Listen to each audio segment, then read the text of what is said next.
Good evening, and welcome to Pacific Union's Real Estate Economic Forecast. Our entire organization is absolutely thrilled that you're with us here tonight.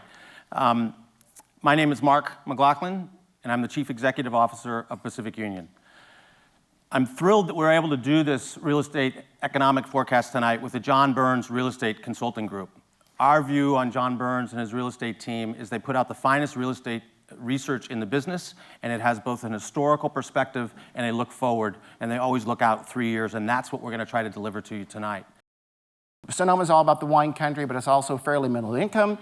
It's kind of a slow and go housing market there. We have modest gains ahead. We think, price appreciation has been very strong there in Sonoma County, but you'll hear this throughout. We see appreciation starting to slow down a little bit. Again, slower, not slow, easing back, still appreciation, but a little slower pace than it has been recently.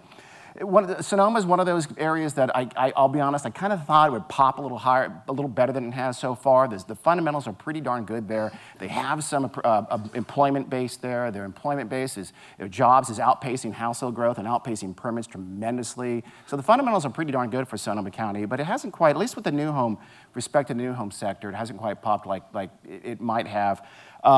But something we're keeping an eye on for Sonoma is active adult, age-restricted 55 plus kind of development. Sonoma is one of those kind of Goldilocks areas for the Bay. You have all this potential demand from the core Bay Area, and it's far enough away where you're not too close to your kids or grandkids, because no one wants that.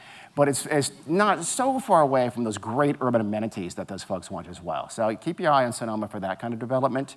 Otherwise, the other thing we're kind of keeping an eye on is what you guys here in San Francisco had happen in a big way was the whole Airbnb kind of tussle there. That's becoming a little bit of an issue potentially in Sonoma too, with some of those vacation rentals taking that stock out of the residential pool.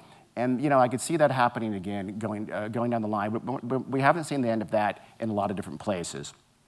I'm going to turn it over to Mark now. Okay, so we break out Sonoma County in units sold and volume in two different ways. First, the whole county. The red line is units sold year by year starting back in 2007. And you can see that we've kind of peaked in 2012, and we've actually been losing units in the market coming into 2015. Volume's increasing. What does that mean? Average price per square foot, average price per home is appreciating. Sonoma Valley, which is really the Sonoma Square marketplace, if you will, same sort of thing. Units increasing from 2007 to 2012. Volume then starting to taper off.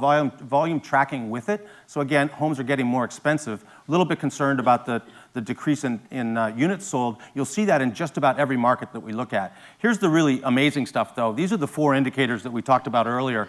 In job growth, you've got 2.3% job growth, but look at the numbers of jobs. It's 4,400 jobs year over year created in Sonoma County. And then look at the household numbers. There's only 2,000 new households. So we have 2x the number of jobs as households. So the Burns Home Value Index looking forward in the last year achieved almost a 10% increase. And going forward into 2018, the aggregate, as Dean just said, they see slowing a bit to 9%, aggregate over 3 years, okay, not 9% a year. So we're coming off 9% a year in Sonoma County, headed to 9% aggregate over 3 years.